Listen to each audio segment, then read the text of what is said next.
Messieurs, dames, bonsoir. 20h sur les antennes de la TFM. La grande édition de ce soir. Bonsoir Astou Bentou. Bonsoir Papis, bonsoir à vous. Alors, voici le sommaire de cette édition. La Cour suprême confirme la décision d'expulsion de Cheikh Sidia Bayo, l'opposant au régime de Yaya Jammeh, sera expulsé en France dans 3 jours, source avocat. Et puis, l'avenir de la gauche au Sénégal convoque un débat de fond. La rédaction de TFM vous propose une large fenêtre sur ce sujet. Et puis, nouveau son de cloche dans les méthodes de revendication des enseignants du Sénégal. Certains syndicats prônent le dialogue à la place des grèves récurrentes jugées inefficaces. Échec d'un camion convoyeur de drogue sur l'axe Dakar-Bamako. La gendarmerie a réalisé une importante opération. Plus d'une tonne de drogue saisie. En sport, toujours sur le chemin de la Guinée équatoriale, CAN oblige un point complet sur les infos de l'avant-CAN en direct dans ce journal avec notre correspondant Campbell. Et enfin, le dossier du jour fait dans l'économie, la RMP et l'OFNAC sous nos projecteurs.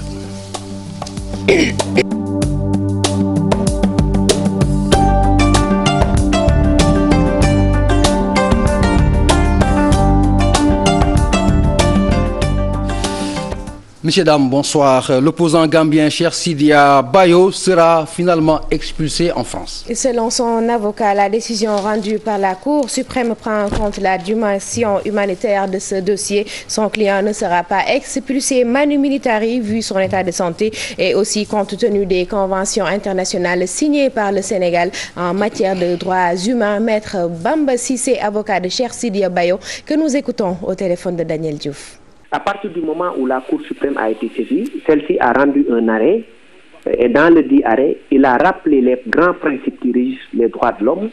Et la Cour également, même si elle admet que l'expulsion pourrait être ordonnée pour motif de trouble à l'ordre public, a pu rappeler que cette expulsion devrait s'accommoder des règles qui respectent les droits de la personne humaine. Il va être expulsé. Je signale simplement que son expulsion ne se passera pas comme prévu, comme je vous l'ai rappelé tout à l'heure. Et aujourd'hui également, il se retrouve à l'hôpital. Il est alité. Et je pense que pour des raisons qui sont liées à la recherche un peu de l'efficacité, et à la recherche également de la préservation des droits de la personne humaine, telle que l'a rappelé la Cour, l'administration est dans l'obligation et a le devoir impérieux, ne serait-ce que pour des raisons humanitaires, d'attendre un peu qu'il soit debout, qu'il soit rétabli pour pouvoir l'expulser dignement. Sa famille a déjà pris les dispositions pour qu'ils aillent ensemble en France. Ils vont y aller. Et maintenant, loisible à lui de demander de l'asile au Sénégal et de pouvoir revenir à tout moment et également respecter, comme l'a rappelé la Cour, l'ordre public sénégalais. Précision de Maître Bamba Cissé, une fois en France, Cheikh Sidia Bayo, l'opposant gambien, a la possibilité de demander l'asile politique pour revenir au Sénégal. Éducation, Papis, des perturbations en vue dans le système éducatif sénégalais.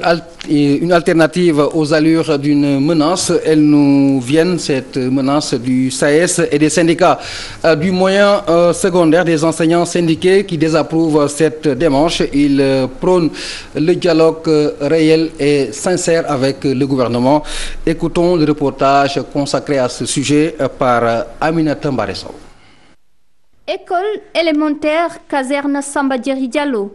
Dans cet établissement, il est très rare que les instituteurs aillent en grève. L'emplacement de l'école, une des raisons. Nous sommes dans une caserne et c'est devenu une habitude ici. Alors on ne va pas en grève.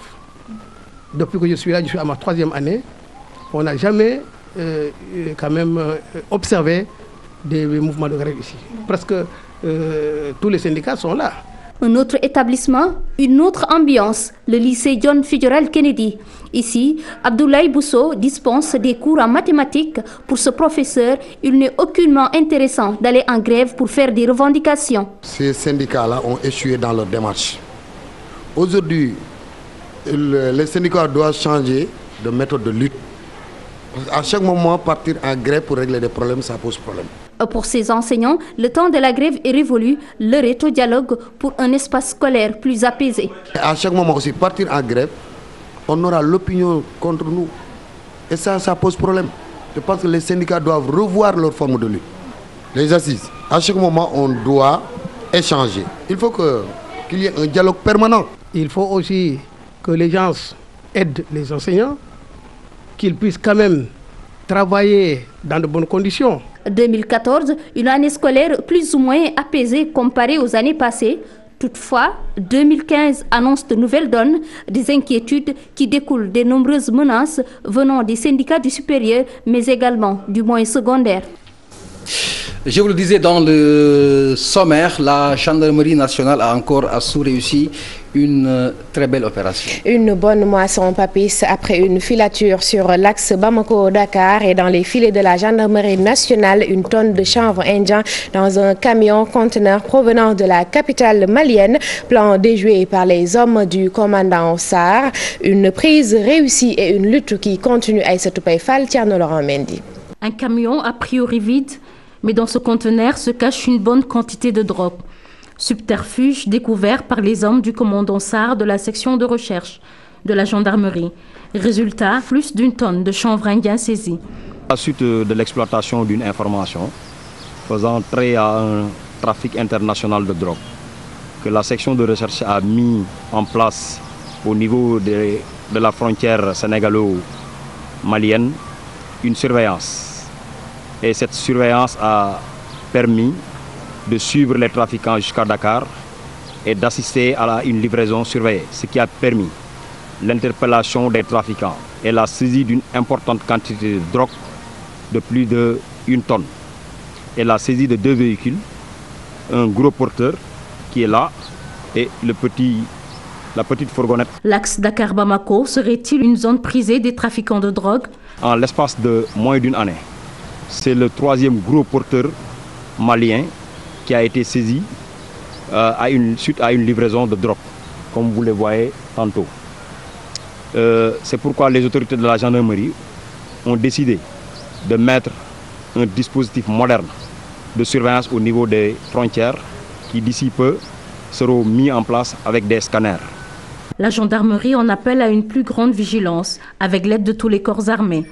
C'est une lutte commune qui ne peut pas être individuelle parce que les réseaux de trafiquants sont bien organisés au-delà de ce que nous en savons. D'où la nécessité de conjuguer nos efforts pour venir à bout de ce trafic. 2 Maliens, 3 Sénégalais ont été arrêtés à la suite de cette importante saisie. L'enquête se poursuit afin de situer toutes les responsabilités. Opération de déguerpissement résolue du marché Ocas de Touba démantelé. Marché Ocas qui installe la psychose, un marché ou un coin assimilable à la peur elle-même. À l'origine, un homme poignardé à mort. Si les riverains se disent satisfaits, les anciens occupants se posent encore des questions. Les explications nous viennent de Touba avec Mohamed Jojo. Marché Ocas de Touba. C'est à cet endroit exactement qu'un homme âgé d'une trentaine d'années a été poignardé à mort. C'était il y a quelques jours. Pour faire face à cette insécurité ambiante, les autorités de la ville ont alors décidé de raser ce coin, dénommé réseau.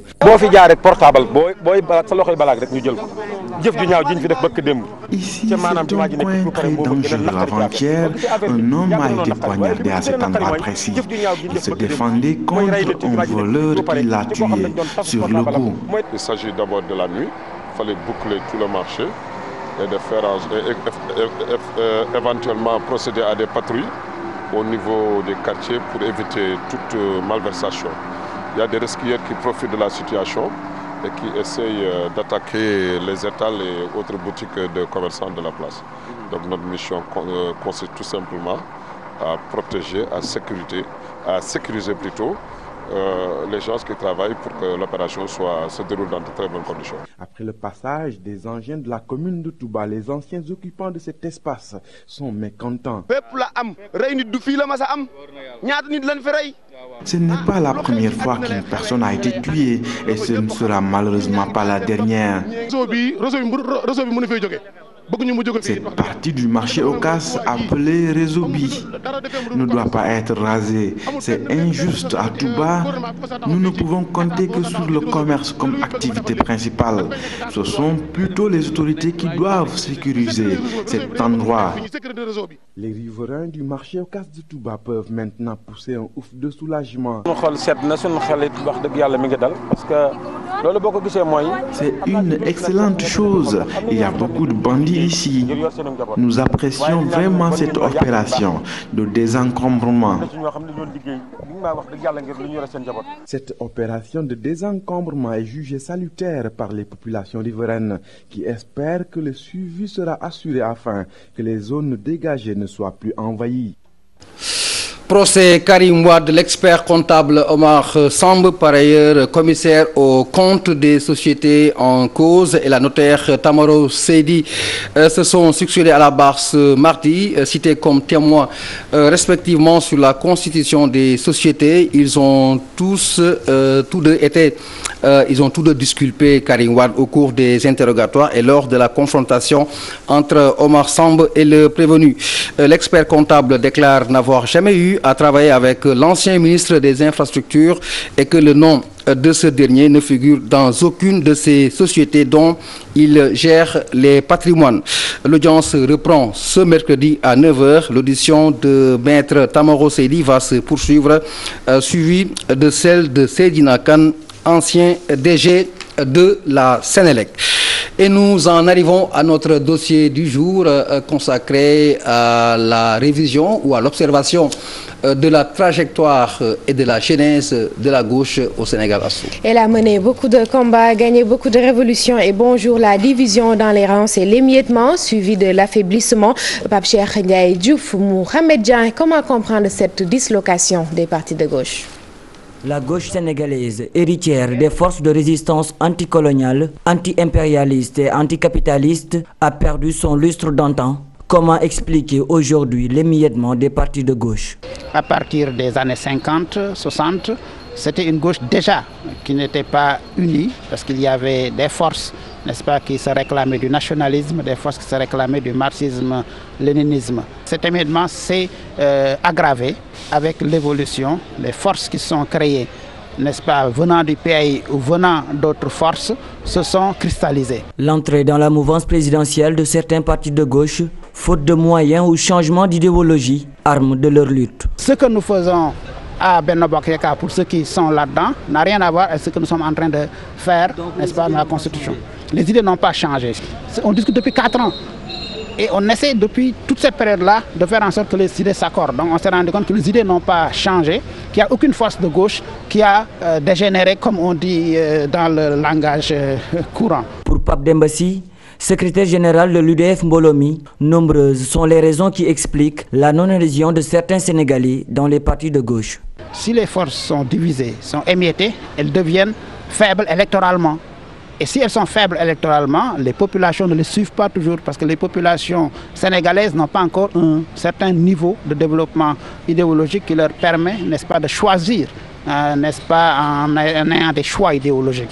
La population a encore des choix qui sont soit des choix, disons, sentimentaux ou des choix fraternels ou relationnels et pas vraiment des choix politiques véritables. Aujourd'hui, les partis de gauche veulent renaître de leurs cendres, avoir un poids électoral de taille. Cela passe par l'unité et la remobilisation des forces de gauche.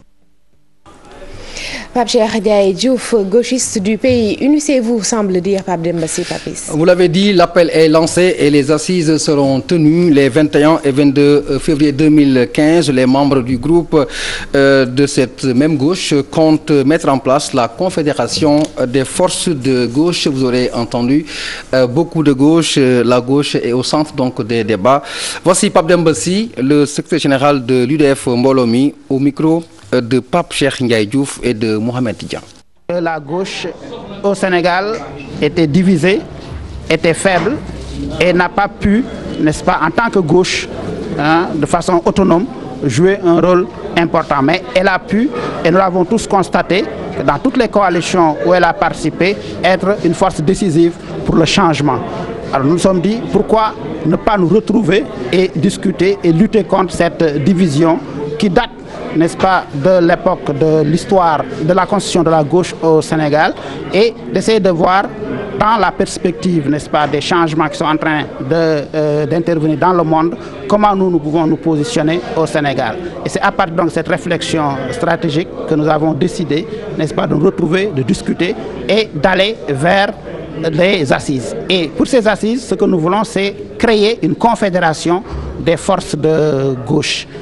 Alors, on n'est toujours pas à droite, on est toujours à gauche, à Soumel. Et elle est toujours appréhendée sous un aspect négatif, revendicateur, un héritage du clan, une image qui crée beaucoup de réticence chez les populations, surtout lors des élections. La gauche et les Sénégalais, une histoire racontée par Pape Cheikh Diack. La gauche, de l'avis de la plupart des Sénégalais, est soit vue sous son aspect revendicateur, soit comme inappropriée pour notre système politique. J'entends souvent les hommes politiques de gauche se plaindre de la façon dont les richesses sont distribuées. Selon moi, la gauche, c'est en fait les personnes qui incarnent toujours et qui voient les choses du sens contraire, comme du sens opposé des choses, quoi.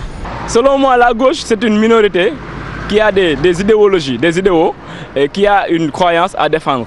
Ouais. Et ces croyances, ça peut être par exemple d'ordre social. À la question de savoir quels sont les partis qui incarnent la gauche au Sénégal, la réponse des Sénégalais est la suivante. Les hommes politiques que j'entends qui incarnent la gauche, il y a Abdoulaye Bathily, il y a Ahmad Dansokho, oui, PIT et j'ai oublié l'autre parti. Le Parti socialiste, l'AFP et d'autres partis.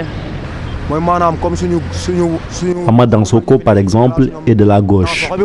Les Sénégalais, dans leur grande majorité, ne semblent pas adhérer aux idéologies de gauche. En toute franchise, non. Parce que je vois qu'il y a un déphasage, un décalage entre ce qui est dit et ce qui doit être. Parce que d'habitude, les hommes politiques sénégalais ont tendance à copier l'Occident, mais quand ils copient l'Occident, ils n'essaient pas d'adapter cette réalité, d'adapter cette situation à nos réalités. Non, je n'ai jamais voté pour les partis de gauche. Et pourquoi? Parce qu'au fait, comme moi je suis positif, et j'aimerais aussi tout ce qu'on fait, que ce soit positif.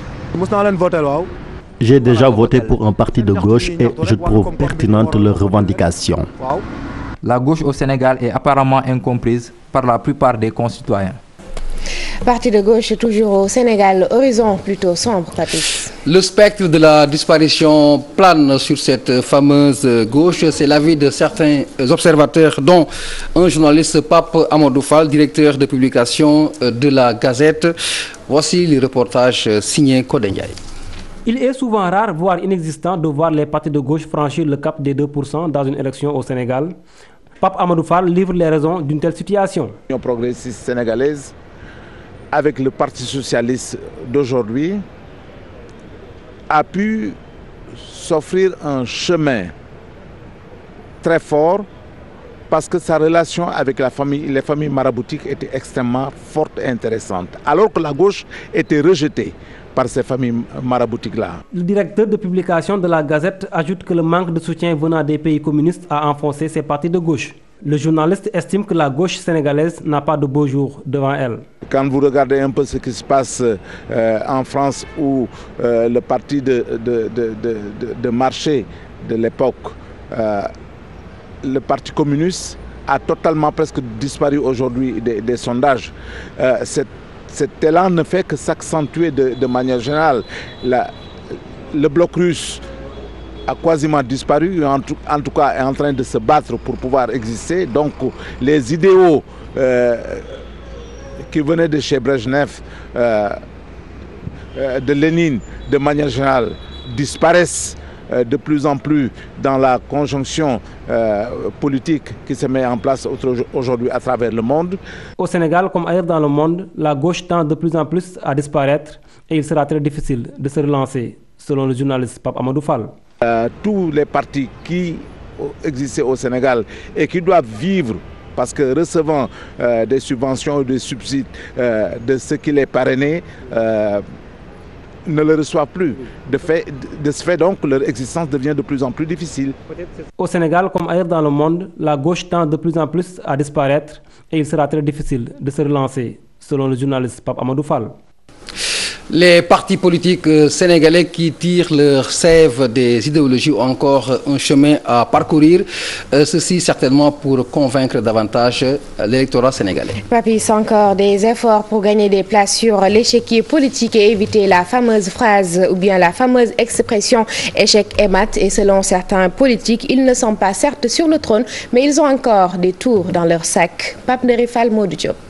Les idéologies de gauche tendent-elles à disparaître au Sénégal? Ces partis politiques ont existé avant les indépendances, mais peinent à conquérir le pouvoir. Ces politiciens tentent d'analyser.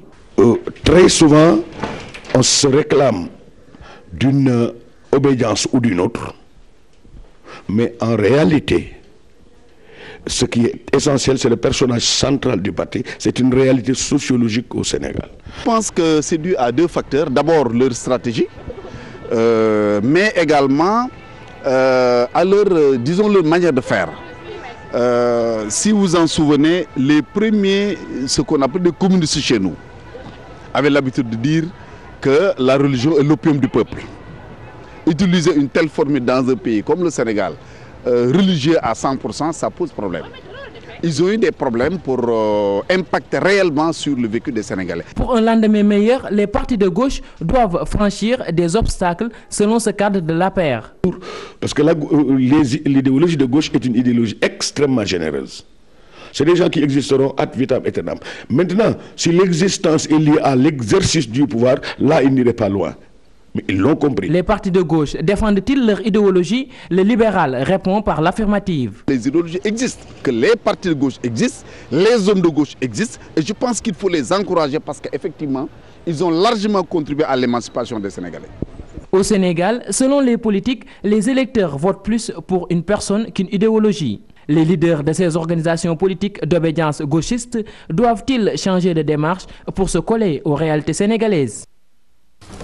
Après la politique, parlons maintenant culture, opinion. Les playlists s'enrichissent avec la nouvelle production de Mame Gor Diazaka. Une production, un soutien à Karim Wade, un hommage à Maître Alioune Badara Cissé et une radioscopie de la société sénégalaise. L'enfant de Rufisque était face à la presse. Ibrahima Kane.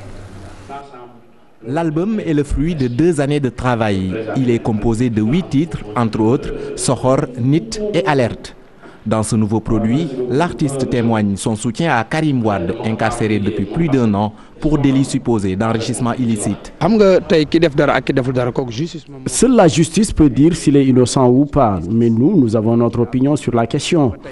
Depuis presque 2 ans, il est en prison. Je pense qu'il est temps qu'il prouve sa culpabilité ou qu'on l'innocente. Moi, j'ai senti le besoin de le chanter, je l'ai fait sans aucun intérêt. Dans ce nouvel album, un titre spécialement dédié à Maître Alioune Badara Cissé, ancien ministre des Affaires étrangères du Sénégal. Maître Alioune Badara Cissé est un ami qui, pendant un certain temps, a vécu des moments difficiles. C'est pour cela que je lui rends hommage. Mais j'ai aussi chanté Maître Nafissatou Diop Cissé, qui est toujours au pouvoir. Dans l'album, Mame Gor se dit pas satisfait de la gestion du pays. Les coupures d'électricité sont toujours récurrentes au Sénégal. Les étudiants sont souvent en grève parce qu'ils ne reçoivent pas leur bourse. Un étudiant qui quitte Kolda pour Dakar, qui n'a pas de parents ici, n'a que sa bourse. Et s'il manifeste pour se faire payer, on le réprime. Moi, je me dois de rappeler aux autorités que beaucoup reste à faire. On a placé notre espoir en elles, donc elles ne doivent pas décevoir. Pour la promotion de ce nouveau produit, l'artiste annonce une tournée nationale avant de se rendre aux États-Unis et en France en mars prochain.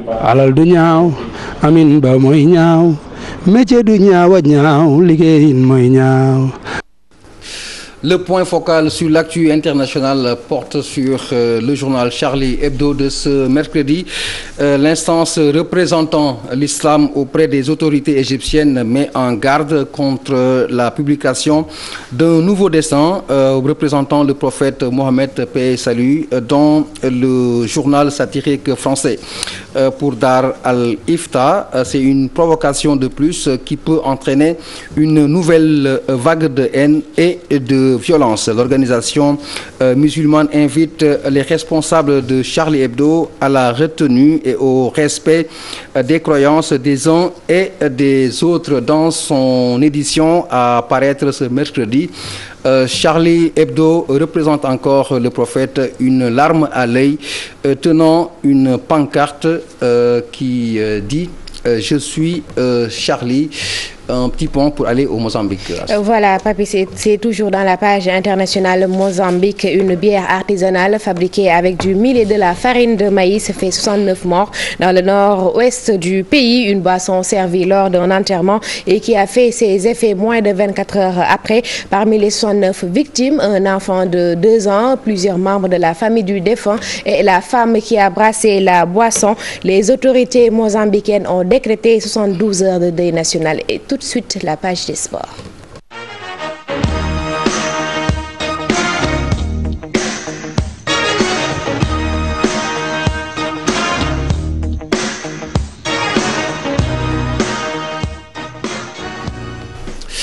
Alors, nous en arrivons à la page sportive annoncée par Assoumen, donc heureuse, peut-être liée à ce résultat.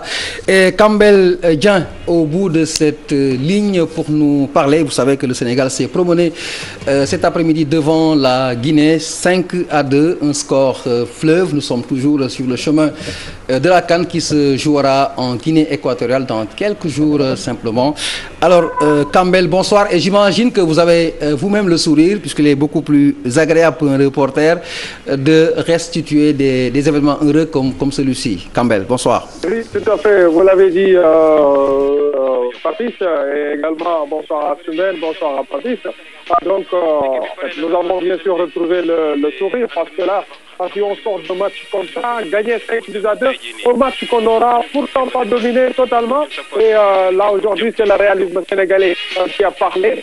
Les Sénégalais qui ont été dominés lors de la première période, les deux équipes qui ont fait jeu égal lors de la seconde période. Mais le Sénégal qui réussit finalement à remporter ce match haut la main, 5-2, un doublé de Damdouille lors de la première période, lors de la seconde période. Et donc, avec des buts de Karambouille de la tête, également de Alfred Ndiaye de la tête également. Et après un dernier but, marqué vraiment un but d'attaquant, marqué par Konaté, après un centre de Damdouille, et donc le Sénégal qui n'a laissé aucune chance à la formation de la Guinée. La Guinée qui dispose quand même d'une bonne équipe. Mais bon, le Sénégal, on peut dire que l'équipe a gagné en maturité. L'équipe n'a pas mené, mais elle a quand même réussi à remporter ce match par 5-2. De bon augure sur le chemin de la CAN. Parce que le plus important, je ne cesserai jamais de le rappeler, c'est le premier match contre le Ghana prévu lundi prochain. Et cela déterminera certainement du parcours du Sénégal lors de cette 30e édition de la Coupe d'Afrique des Nations. Aujourd'hui, les supporters sénégalais ont eu la chance d'assister à ce match. Ils étaient nombreux et donc ils sont contents de la victoire de leur équipe. Autre invité surprise au stade du WAC, Wydad Athletic Club de Casablanca, Seydou Danen Diallo, qui était au Maroc et qui a assisté à ce match. Donc, il a souhaité bonne chance aux deux équipes, le Sénégal et la Guinée. Aussi, Moussa Ndao, nous l'avons vu, Moussa Ndao, qui gère les juniors du les juniors du Wydad Athletic Club de Casablanca. Donc, il était avec nous, Papis. Donc, tout est bien, qui finit bien. Préparation qui s'est terminée sur ce match remporté par les Lions du Sénégal sur le score de 5-2 face aux séries nationales. Campbell Dieng, tous nos encouragements pour l'épreuve qui vous attend, ainsi que tous les journalistes sénégalais qui suivent ces Lions pour les besoins de cette édition. Campbell, merci. On se retrouve incessamment pour d'autres informations. Nous restons sur ce match test, score fleuve, réaction Bouna Koundoul, gardien des Lions du Sénégal. Oui, alhamdulillah, tu sais, nous, on va avoir l'habitude de gagner n'importe quelle équipe, n'importe quel match qu'on va jouer, on va essayer de faire tout. Donc ce qui est important, on a gagné, mais il y a quelque chose qu'on peut améliorer. Mais d'une façon, vous voyez bien que la police n'était pas à ses meilleures conditions, mais on a gagné, c'est ça qu'on voulait. Donc on va rentrer à la CAN avec une bonne mentalité. Et aujourd'hui, on est satisfait de ce qu'on a fait. Qu'est-ce qu'il faut améliorer dans l'équipe? Tout. sur le plan défensif, sur le plan offensif, on doit améliorer tout parce qu'on est une équipe comme on a fait. On défend ensemble, on attaque ensemble. Donc si on améliore, on doit améliorer dans tous les côtés. Coach, l'entame du match a été difficile pour vous. Qu'est-ce qui s'est passé? Il y a eu des problèmes pour mettre en place ou bien? Non, il n'y a pas de problème parce qu'il faut savoir que les Guinéens, ils ont une bonne équipe. Et techniquement, ils sont doués. Donc tu le vois chaque fois quand on joue contre la Guinée. Au début du match, ils contrôlent le match, ils jouent très bien. Mais nous, tout ce qu'on faisait, c'est l'efficacité. Au début, ils avaient toute la possession, mais au fur et à mesure, on a marqué le premier but, deuxième but, jusqu'à cinquième but. Ce qui est important, c'est après le match, ils ne vont pas demander qui a bien joué, ils vont demander qui a gagné. Donc c'est nous qui avons gagné, c'est ça qu'on voulait. Vous avez eu décisif en première période? Oui. Non, c'est mon boulot. Un gardien doit faire son boulot, tout simplement. Je suis derrière tout le monde, donc j'essaie de faire mon boulot et alhamdulillah aujourd'hui c'était bien. Donc je prie que le bon Dieu va continuer sur cette dynamique. Est-ce qu'on peut dire maintenant les joueurs sont prêts pour la CAN? Oui, on est déjà prêts avant de venir ici. Donc ça c'est seulement pour montrer qu'on est prêt. Et Inch'Allah on va essayer de répéter ce qu'on a fait aujourd'hui ou même avant parce que depuis que le coach est arrivé, on est en train de travailler sur quelque chose. Maintenant, on a eu la chance de le montrer pour dire nos supporters. Voilà, nous restons toujours sur ce match Sénégal-Guinée avec ce score de 5-2. Après Bounakounoul, voici la réaction de l'espoir du football sénégalais pour cette Coupe d'Afrique des Nations. Je veux bien dire Sadio Mané. Voilà, moi je vais bien maintenant, Dieu merci. Au début j'ai mal. Mais actuellement, voilà, je me sens bien et tout se passe bien et je suis content de retrouver mes coéquipiers. Voilà. La seule question que les Sénégalais nous posent, c'est est-ce que Sadio Mané va participer à la CAN? Bah, comme je l'ai toujours dit, moi j'ai toujours nourri le vœu de venir défendre mes couleurs de la nation. Donc je suis là aujourd'hui et je pense que voilà, je vais bel et bien participer à la CAN. Le coach a dit qu'une décision finale sera prise vendredi. Est-ce qu'aujourd'hui vous êtes confiant? Bah, moi personnellement je suis confiant moi. Donc comme le coach vous avez dit déjà, donc on attend et je pense que là il va prendre la meilleure décision. Là, vous ne sentez aucune douleur? Voilà, vous ne sentez plus rien? Bah ça va, moi je vais bien, Dieu merci. Alors pour boucler cette page CAN, juste la petite minute qui nous fait danser dans les stades ou certainement sur les pelouses de la Guinée. Voilà, Papy, c'est la Minute CAN avec la famille Ramos, une famille de patrie, le Sénégal, le Cap-Vert, un cœur partagé pour la CAN 2015. La rencontre sur le terrain est d'une terre d'accueil et d'une terre d'adoption, plutôt la terre d'origine. Elle ne la souhaite qu'en finale. La CAN, la Minute CAN, la famille Ramos, Pape Cheikh Diack. Nous sommes la famille représentante de la communauté. Il y a Fernanda Ramos. Bon, je suis surtout sénégalaise parce que j'ai grandi ici. Ma fille, elle est capverdienne, elle a grandi au Cap-Vert. Gilson, il est capverdien, il vient du Cap-Vert. Ellie, elle est capverdienne, donc c'est une communauté mélangée. Quand le Cap-Vert et le Sénégal se rencontrent, là on est un peu... Moi je suis partagée, je ne sais pas qui supporter, mais eux peut-être ils vont supporter, elle est de Podoré, elle c'est une Sénégalaise mais elle a grandi là-bas.